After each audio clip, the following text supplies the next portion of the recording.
Hello tout le monde, j'espère que vous allez bien, que vous avez passé de bonnes fêtes de fin d'année. On se retrouve aujourd'hui en 2022, d'ailleurs je vous souhaite à tous une très bonne année 2022 pour une nouvelle vidéo. Ça fait longtemps que je n'ai pas publié sur la chaîne suite à une petite pause. D'ailleurs vous avez été nombreux à me demander quand est-ce que je reviendrai sur YouTube. Eh bien c'est parti, c'est le cas aujourd'hui. Aujourd'hui on a cours aux écuries avec ma coach.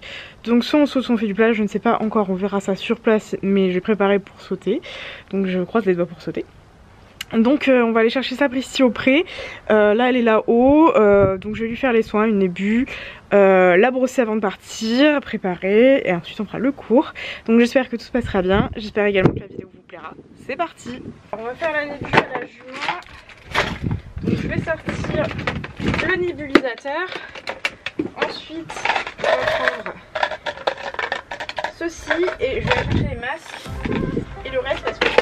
Aujourd'hui je vais vous expliquer un petit peu ma routine d'avant ce cours que je vais aller prendre.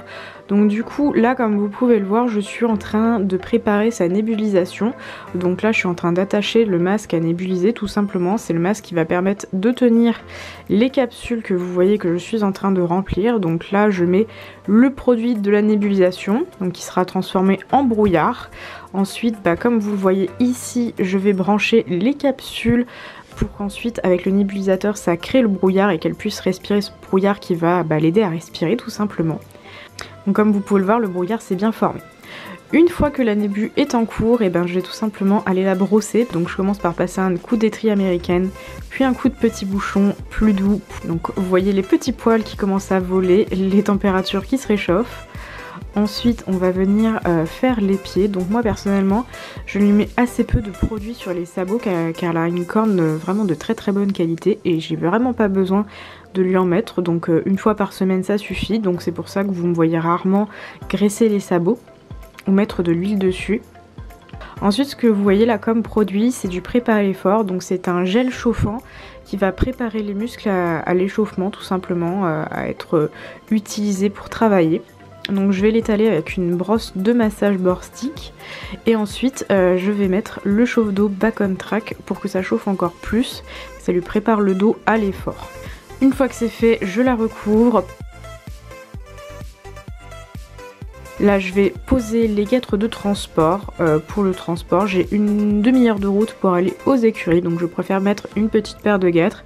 Ça ne coûte rien, on sait jamais si ça peut la protéger pendant le transport si jamais on a un petit souci ou quoi. Donc comme vous pouvez le voir là j'ai pas filmé mais j'ai rajouté le chauffe-nuque Back on Track qui est un chauffe-nuque en céramique et qui a les mêmes effets, mêmes propriétés chauffantes que le chauffe-dos mais sur la nuque du coup. Ensuite une fois qu'on est arrivé aux écuries, je vais préparer. Donc là je vais lui mettre les guêtres Kentucky, donc c'est des guêtres fermées. Et ensuite donc on va sceller, donc le dos est bien chaud grâce au chauffe-dos et au prépa à l'effort de Compagnon et compagnie, donc ça c'est super cool.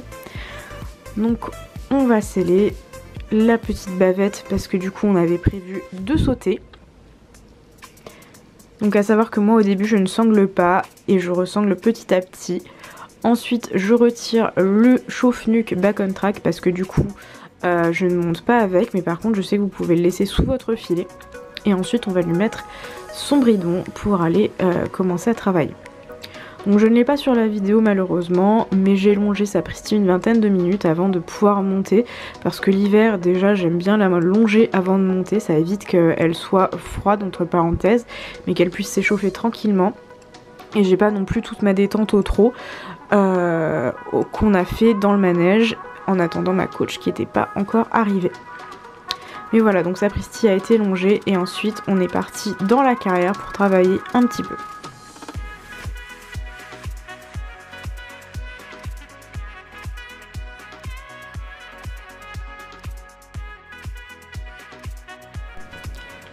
Donc concernant l'échauffement au trot, donc j'ai fait quelque chose d'assez classique, qu'elle vienne s'étirer aux deux mains, vraiment la tête le plus en bas possible, etc. Donc vraiment une détente plutôt classique et ensuite on est allé galoper à l'extérieur.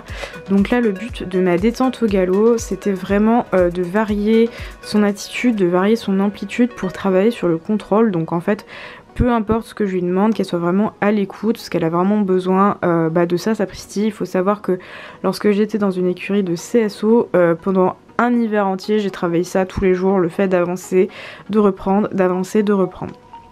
Donc là, on va retravailler la même chose sur la piste qui vient d'être lamée. Donc en gros, dans les courbes, je me rassois, je me grandis, je reprends et ensuite sur les longueurs, j'avance.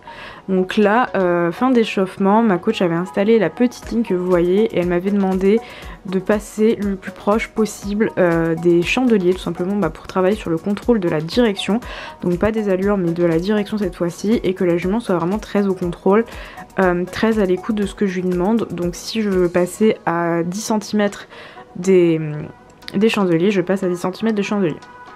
Ensuite on a commencé à travailler donc sur la petite ligne, donc on a commencé à la faire au trot, et d'ailleurs on va rester toute la séance au trot parce que les foulées étaient assez serrées, il y avait 6,80 m je crois, et comme Sapristi a tendance à avoir de grandes foulées malgré sa taille, c'est plus confort pour elle d'être au trot.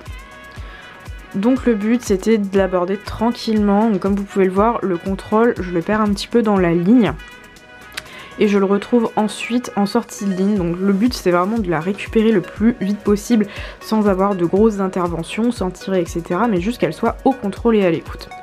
Donc vous allez voir au fur et à mesure de la séance que ça va s'améliorer. Déjà elle ne charge plus dans l'abord au trot, elle prend son temps et elle décompose vraiment les sauts, et là 2 foulées après j'ai le contrôle et je peux retravailler derrière.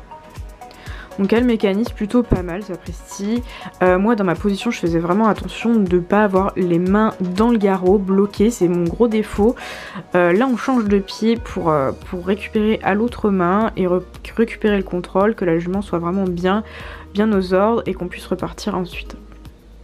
Donc voilà, vraiment je faisais très attention à ma position, à pas tirer ce vilain défaut que j'ai pris cette année en cours.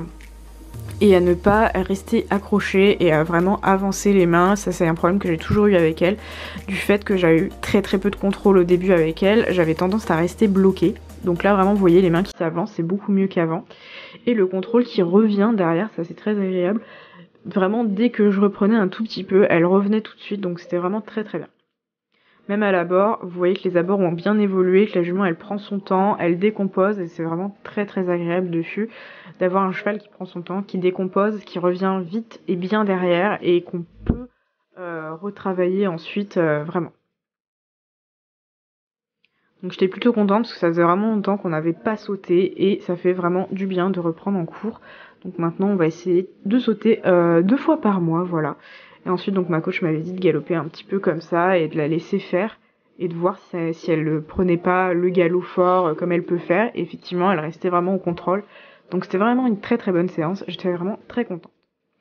Je vous ai pas filmé l'après-cours, le pansage et tout, mais tout simplement parce que vous pouvez voir qu'il faisait à moitié nuit.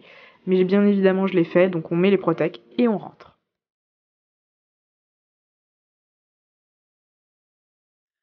Voilà tout le monde, c'est la fin de ce vlog, j'espère que le retour sur YouTube vous aura fait plaisir et que la vidéo vous aura plu.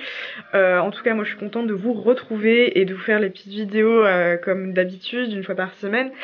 Comme vous avez pu le constater, on n'est plus du tout dans les écuries où j'ai commencé à monter l'année dernière. Dans un cadre de transparence, je vais vous dire pourquoi tout simplement.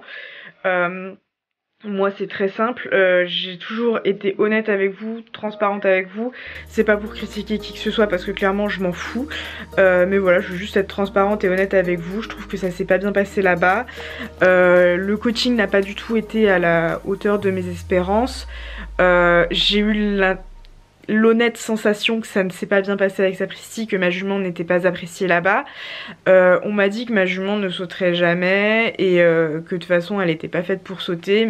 Ma jument a juste gagné je ne sais combien de 110, c'était sans faute je ne sais combien de fois, sur des 105, gagné des 105. Elle a juste gagné le challenge du département en 105-110, juste gagné l'année d'avant en 1 mètre. Voilà, on a juste fait 115 où elle était aussi sans faute, mais bref, à part ça, elle est pas faite pour sauter, elle sautera jamais. Bon, sachant que ça venait d'une personne dont les chevaux font pas ces épreuves là, ça m'a ça m'a un peu blessée. Et partant de là, moi j'ai dit c'est bon, si c'est pour avoir un encadrement pareil, bah ça sert à rien, moi perso ça m'intéresse pas. Donc voilà, je suis transparente avec vous.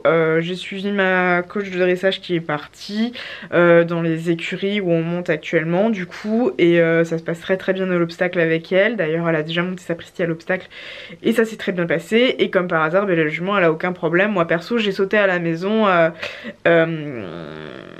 pendant ma pause en gros, pendant que j'ai pas repris avec ma coach tout de suite. J'ai sauté plusieurs fois, donc vous avez pu voir les séances sur Instagram. Ça s'est très bien passé, sa prestige s'est jamais arrêtée. Donc venir me dire que ma jument est une mauvaise jument et qu'elle sautera jamais, je vous avoue que bah en fait moi j'avais la sensation qu'on voulait juste me vendre un cheval, ou que je prenne une DP d'un cheval là-bas et c'est tout, et en fait qu'on n'accepte pas entre parenthèses de travailler un cheval un peu atypique, puisqu'effectivement elle est atypique. Mais voilà, je vous le dis très sincèrement, j'ai été déçue, et bah voilà, c'est tout, ça s'arrête là. Moi j'ai plus de compte à rendre à personne, j'ai payé mes cours comme tout le monde. D'ailleurs j'ai payé des cours que je n'ai jamais pris, donc bref. Bref voilà, je suis transparente avec vous, je trouve que ça s'est pas bien passé pour ces raisons là. Et je vous dis, la sensation qu'on veuille me vendre un autre cheval que la mienne, ou qu'on veuille que je monte un autre cheval que la mienne, enfin moi clairement ça m'intéresse pas de monter, elle est là, je vais pas monter un autre cheval, ça m'intéresse pas. bref. Ça a toujours été comme ça. Où j'étais avant, on est allé plutôt loin par rapport à la jument, par rapport à moi, donc clairement voilà. Trêve de bavardage, c'est la fin de cette vidéo, j'espère qu'elle vous aura plu. Je vous dis à très bientôt, ciao.